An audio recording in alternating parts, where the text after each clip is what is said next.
ॐ श्री गणेशाय नमः। सिद्धकुंजिका स्तोत्रम्।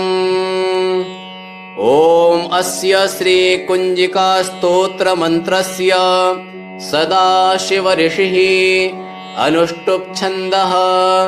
श्री त्रिगुणात्मिका देवता ऐं बीजं ह्रीं शक्तिः क्लीं कीलकम् मम सर्वाभीष्टसिद्ध्यर्थे पाठे विनियोगः।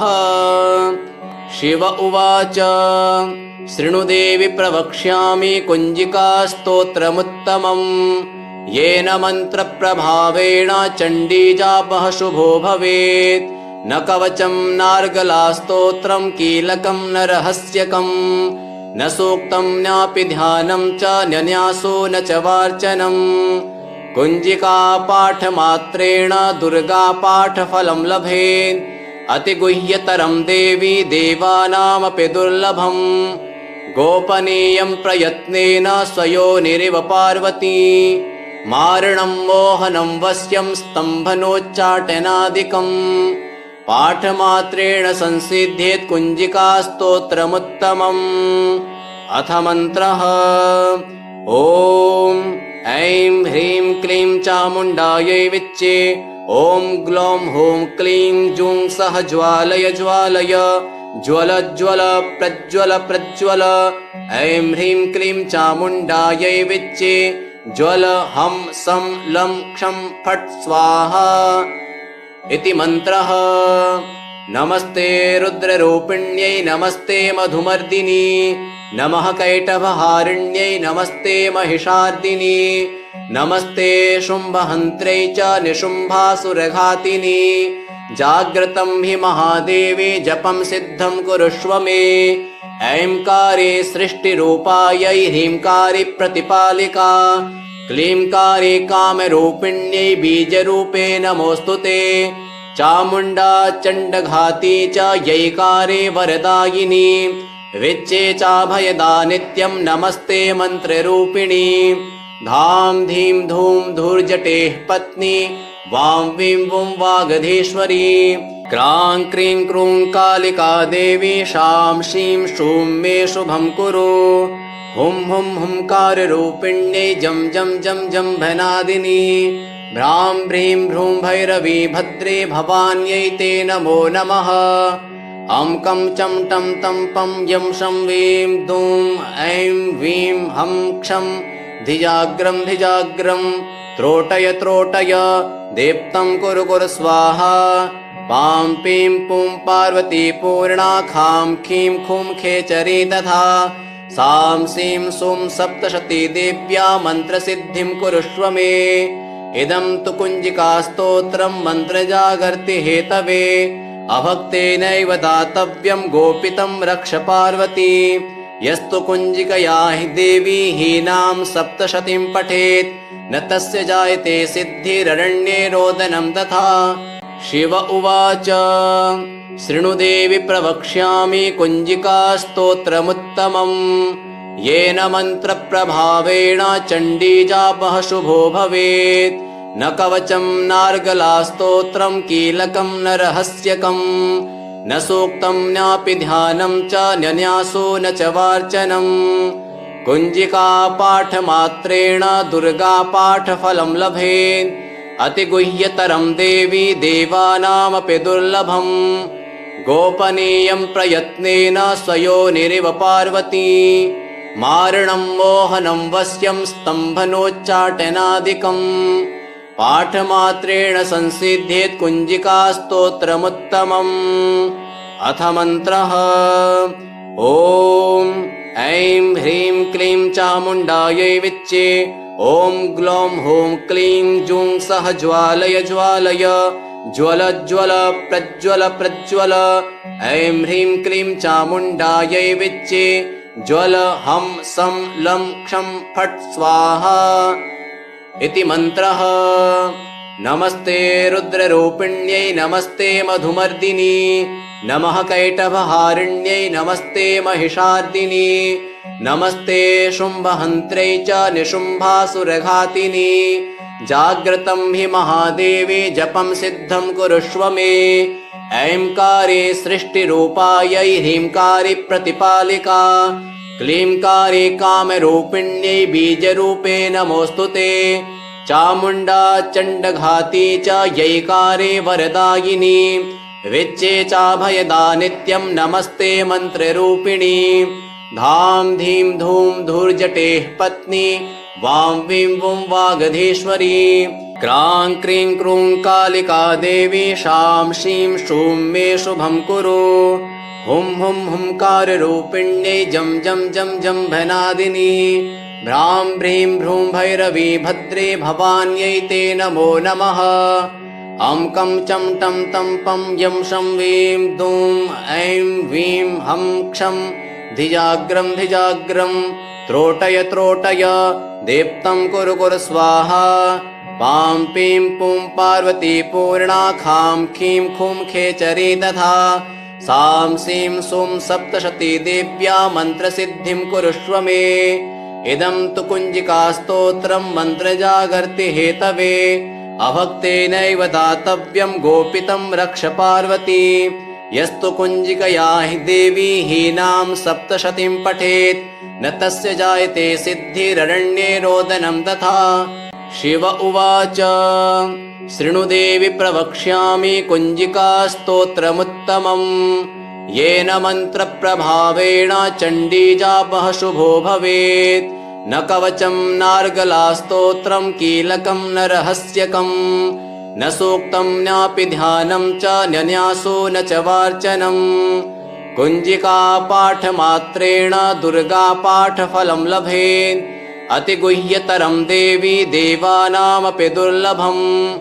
गोपनीयं प्रयत्नेन स्वयोनिरिव पार्वती मारणं मोहनं वश्यं स्तम्भनोच्चाटनादिकम् पाठमात्रेण संसिध्येत् कुञ्जिकास्तोत्रमुत्तमम्। अथ मन्त्रः ॐ ऐं ह्रीं क्लीं चामुण्डायै विच्चे ॐ ग्लौं हूं क्लीं जूं सः ज्वालय ज्वालय ज्वल ज्वल प्रज्वल प्रज्वल। ऐं ह्रीं क्लीं चामुण्डायै विच्चे ज्वल हं सं लं क्षं फट् स्वाहा इति मन्त्रः। नमस्ते रुद्ररूपिण्यै नमस्ते मधुमर्दिनी नमः कैटभहारिण्यै नमस्ते महिषार्दिनी नमस्ते शुम्भहन्त्रै च निशुम्भासुरघातिनी। जाग्रतं हि महादेवी जपं सिद्धं कुरुष्व मे। ऐंकारे सृष्टिरूपायै ह्रींकारि प्रतिपालिका क्लींकारे कामरूपिण्यै बीजरूपे नमोऽस्तु ते। चामुण्डा चण्डघाती च यैकारे वरदायिनी विच्चे चाभयदा नित्यं नमस्ते मन्त्ररूपिणी। धां धीं धूं धूर्जटेः पत्नी वां वीं वुं वागधीश्वरी।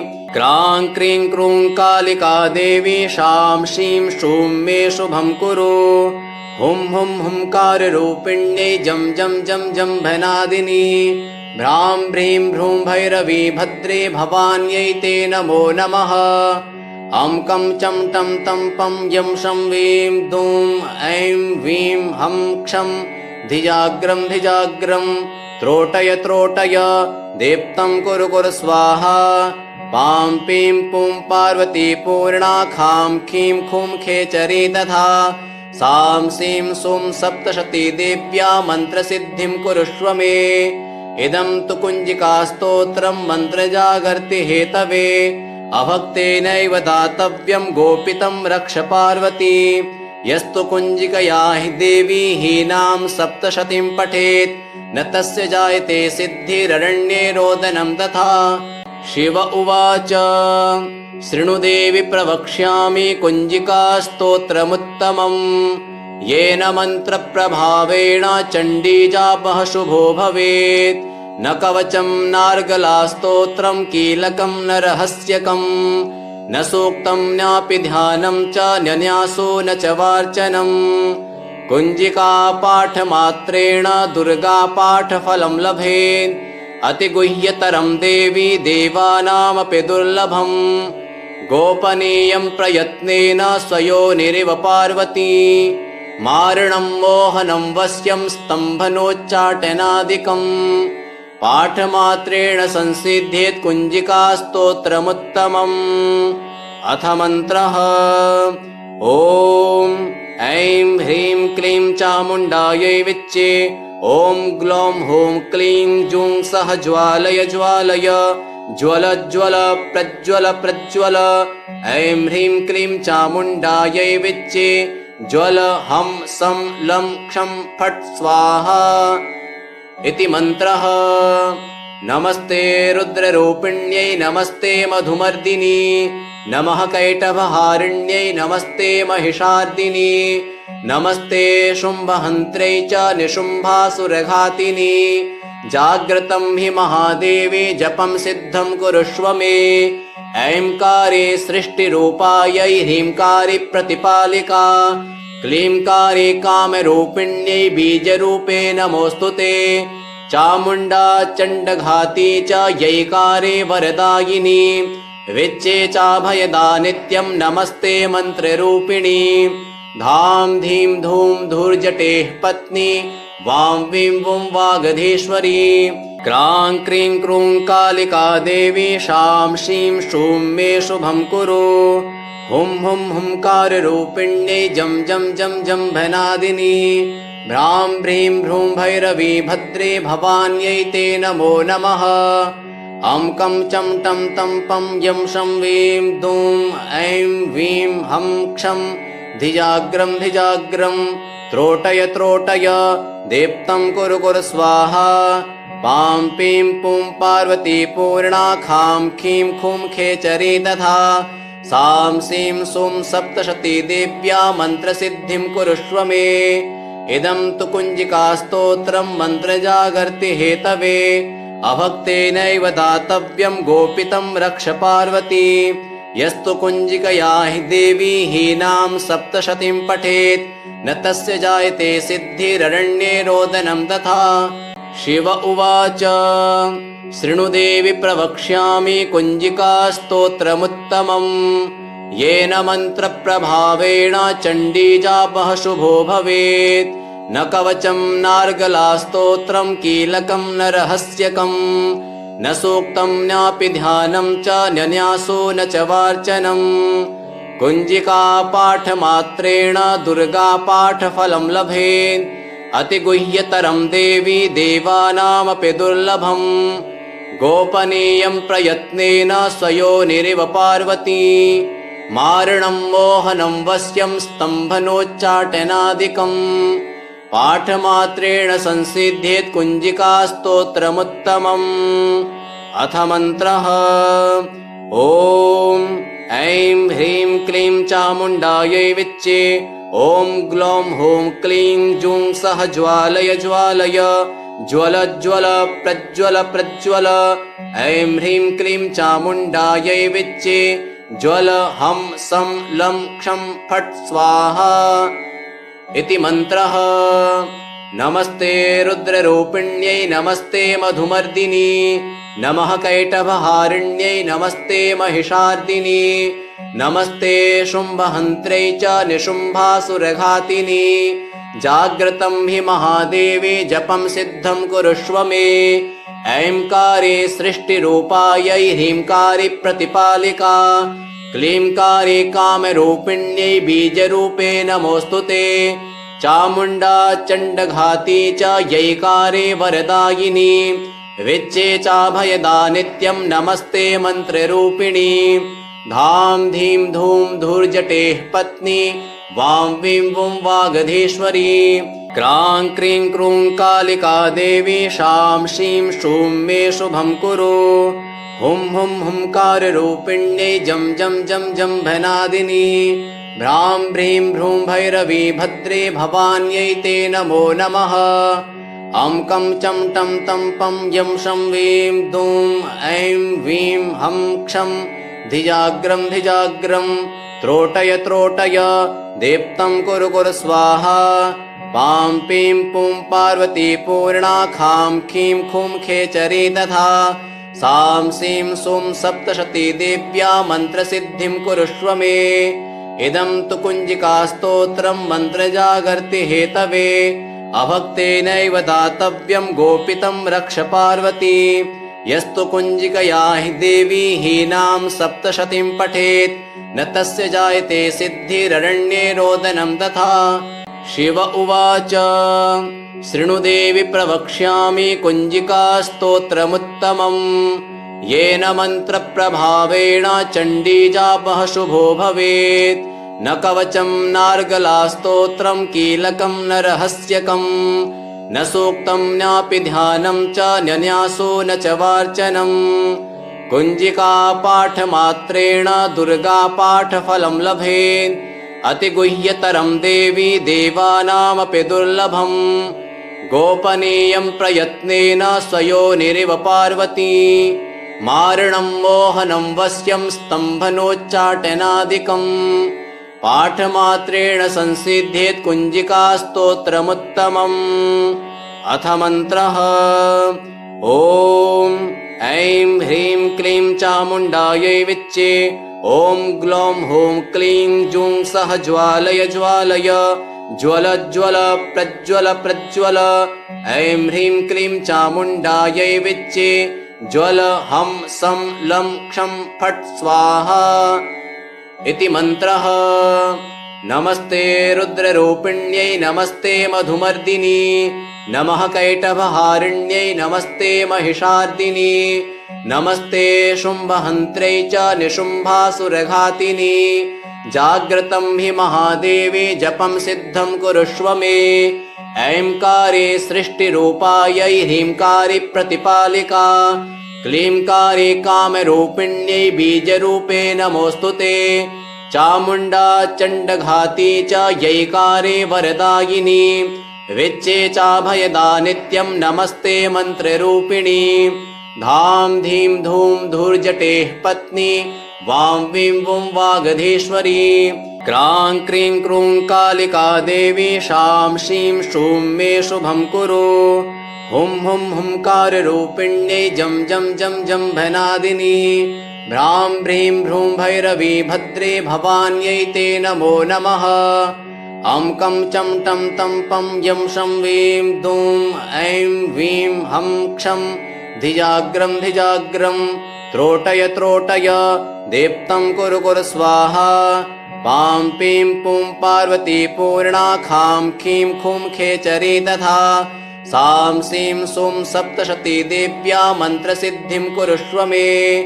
इदं तु कुञ्जिकास्तोत्रं मन्त्रजागर्ति हेतवे। अभक्तेनैव दातव्यं गोपितं रक्ष पार्वती।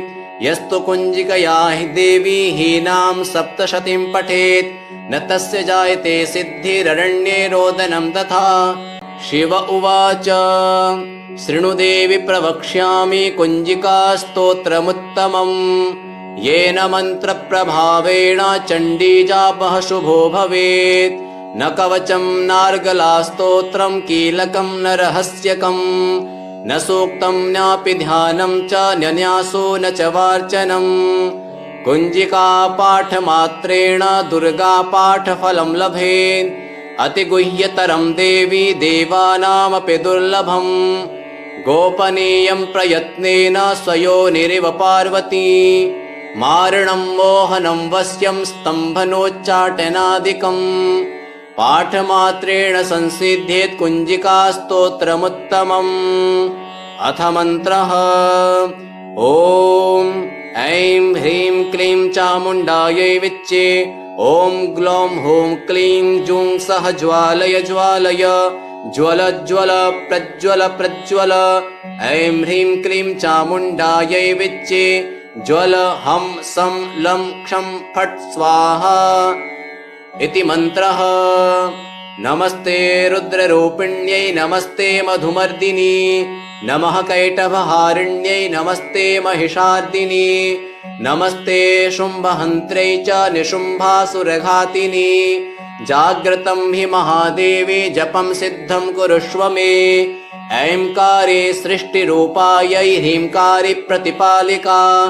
क्लींकारे कामरूपिण्यै बीजरूपे नमोऽस्तु ते चामुण्डा चण्डघाती च यैकारे वरदायिनी विच्चे चाभयदा नित्यं नमस्ते मन्त्ररूपिणी धां धीं धूं धूर्जटेः पत्नी वां वीं वुं वागधीश्वरी क्रां क्रीं क्रूं कालिका देवी शां शीं शूं मे शुभं कुरु हुं हुं हुंकाररूपिण्यै जं जं जं जम्भनादिनी भ्रां भ्रीं भ्रूं भैरवी भद्रे भवान्यै ते नमो नमः अं कं चं टं तं पं यं शं वीं दूं ऐं वीं हं क्षं धिजाग्रं धिजाग्रं त्रोटय त्रोटय दीप्तं कुरु कुरु स्वाहा पां पीं पुं पार्वती पूर्णा खां खीं खूं खेचरी दधा सां सीं सुं सप्तशती देव्या मन्त्रसिद्धिं कुरुष्व मे इदं तु कुञ्जिकास्तोत्रं मन्त्रजागर्ति हेतवे अभक्तेनैव दातव्यं गोपितं रक्ष पार्वती यस्तु कुञ्जिकया हि देवी हीनां सप्तशतीं पठेत् न तस्य जायते सिद्धिररण्ये रोदनं तथा शिव उवाच शृणु देवि प्रवक्ष्यामि कुञ्जिकास्तोत्रमुत्तमम् येन मन्त्रप्रभावेण चण्डीजापः शुभो भवेत् न कवचं नार्गलास्तोत्रं कीलकं न रहस्यकं न सूक्तं नापि ध्यानं च न्यन्यासो न च वार्चनम् कुञ्जिकापाठमात्रेण दुर्गापाठफलं लभेत् अतिगुह्यतरं देवी देवानामपि दुर्लभम् गोपनीयं प्रयत्नेन स्वयोनिरिव पार्वती मारणं मोहनं वश्यं स्तम्भनोच्चाटनादिकम् पाठमात्रेण संसिध्येत् कुञ्जिकास्तोत्रमुत्तमम् अथ मन्त्रः ॐ ऐं ह्रीं क्लीं चामुण्डायै विच्चे ॐ ग्लौं हूं क्लीं जूं सः ज्वालय ज्वालय ज्वल ज्वल प्रज्वल प्रज्वल ऐं ह्रीं क्लीं चामुण्डायै विच्चे ज्वल हं सं लं क्षं फट् स्वाहा इति मन्त्रः। नमस्ते रुद्ररूपिण्यै नमस्ते मधुमर्दिनी नमः कैटभहारिण्यै नमस्ते महिषार्दिनी नमस्ते शुम्भहन्त्रै च निशुम्भासुरघातिनी जाग्रतं हि महादेवी जपं सिद्धं कुरुष्व मे ऐंकारे सृष्टिरूपायै ह्रींकारि प्रतिपालिका क्लींकारे कामरूपिण्यै बीजरूपे नमोऽस्तु ते चामुण्डा चण्डघाती च यैकारे वरदायिनी विच्चे चाभयदा नित्यं नमस्ते मन्त्ररूपिणी धां धीं धूं धूर्जटेः पत्नी वां वीं वुं वागधीश्वरी क्रां क्रीं क्रूं कालिका देवी शां शीं शूं मे शुभं कुरु हुं हुं हुंकाररूपिण्यै जं जं जं जम्भनादिनी भ्रां भ्रीं भ्रूं भैरवी भद्रे भवान्यै ते नमो नमः अं कं चं टं तं पं यं शं वीं दूं ऐं वीं हं क्षं धिजाग्रं धिजाग्रं त्रोटय त्रोटय दीप्तं कुरु कुरु स्वाहा पां पीं पुं पार्वती पूर्णा खां खीं खूं खेचरी दधा सां सीं सुं सप्तशती देव्या मन्त्रसिद्धिं कुरुष्व मे इदं तु कुञ्जिकास्तोत्रं मन्त्रजागर्ति हेतवे अभक्तेनैव दातव्यं गोपितं रक्ष पार्वती यस्तु कुञ्जिकया हि देवी हीनां सप्तशतीं पठेत् न तस्य जायते सिद्धिररण्ये रोदनं तथा